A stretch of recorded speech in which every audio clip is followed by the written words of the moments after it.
Hi everyone, Coach Sullivan here again with MJS Coaching Football. To my subscribers, I thank you, and non-subscribers, I'm really hoping to tease you into pushing that button. This past fall, I completed my 38th year coaching football, and I was a defensive coordinator. But over that time, I've also been an offensive coordinator, special teams coordinator, longtime head coach, and all of this at both the collegiate and high school levels. In this presentation, I want to talk to you about the inside Veer triple option and what we call a slot load on the defensive end. Okay, and what that means.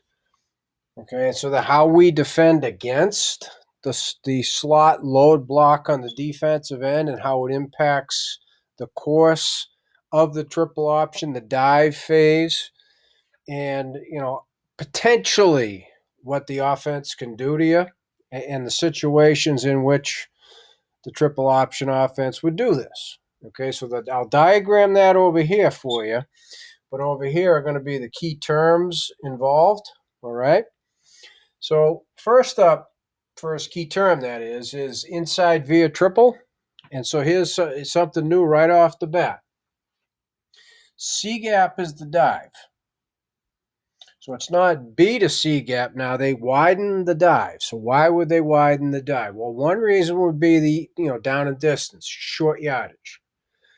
And they like to do this in particular when there's a tight end, but they will do it as well with two wide receivers.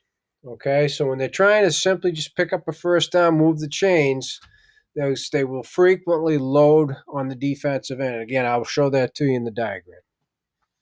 So then it becomes C to D gap quarterback, and as always, D gap all the way to the sideline is the pitch.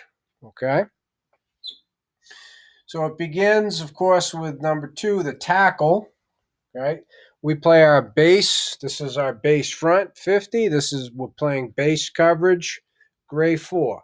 So therefore, non-subscribers push the button, but the inside-outside linebackers and DBs, right? They're reading surface to 2. Slots are A back, right? They're also number 2.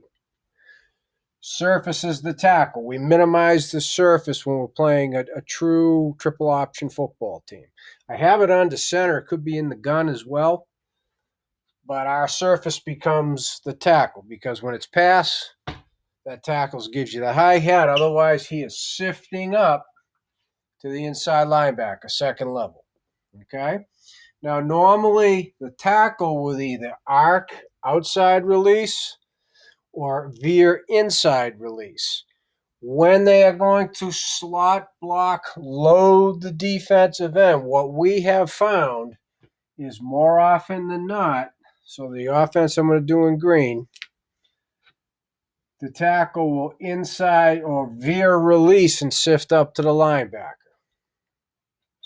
And then the play side slot loads on the defensive end. And we call it load because what the slot's doing is he's making sure he gets on the outside leg of the defensive end. And so now what that means is the course of the fullback is going to end up going through C gap. Okay, then of course you have the pitch back and the quarterback. So there isn't a read. Normally the defensive end is the read. Well, there is not a read. Okay, so if possible, what the quarterback does is he tries to see the outside linebacker. So if your outside linebacker is racing up the field, he's going to give it. If he's widening out, he's going to give it. If he's closing, that brings us to our final term. The fullback will widen the dive, as I said, but there's the potential to load block the outside linebacker. Okay?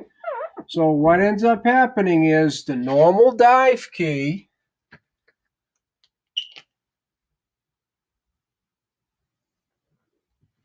widens out on this one. Okay? So the outside linebacker becomes number 1 or the dive key. Oops, sorry. All right. And so again, the quarterback, if he can see, and he is told, as far as I've been instructed by triple option coaches, if he can't see the outside linebacker, he gives the ball to the fullback. Okay, if he can't really tell what the outside linebacker is doing, he gives the ball to the fullback. Remember, they're going to call this in a short yardage situation. Okay, so the pitch key is now the free safety. And so here is how we coach it up. When that slot and our outside linebacker can see the slot on the defensive end, right? Our outside linebacker does not close down with it because now he's potentially opening himself up to getting load blocked himself, which would put the fullback on the outside leg of the outside linebacker, and then it'd be quarterback pitch 2-on-1. We don't want that. Okay? So what the outside linebacker does now is he just widens slightly and plays feather technique. Okay, widen slightly and play feather. And if he sees the fullback has the football, crash down and tackle him. Otherwise, the quarterback's got to make that decision and keep it. And now the fullback's getting into load mode, which means trying to cut the outside leg of the outside linebacker. And he's got to protect that. Okay? This is huge. The play of your outside linebacker is huge in preventing a big hitting play. If the fullback gets it and runs for the short yardage first down, congratulations. Okay? Well, let's also remember, you have an inside linebacker who's going to patch over that Veer block and patch over the defensive end. So you have help. Okay? So again, he will not close down because then it's guaranteed you're going to have quarterback pitch on the safety. He will widen slightly.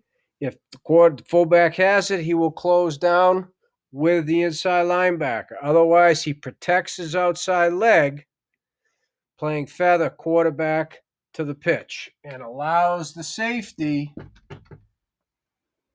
to run to the pitch.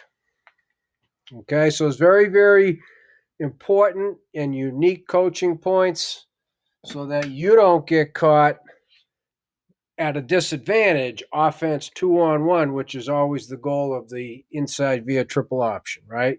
They've got 2 to your 1, and that's what they're hoping for. So as I said at the beginning to my subscribers, I thank you, and non-subscribers, I really hope I've teased you into pushing the button. To everybody who have questions, reach out to me at coachmjsullivan@gmail.com. I want to thank you for watching MJS Coaching Football, and I want to thank YouTube for providing this platform. Easy for me to say, right?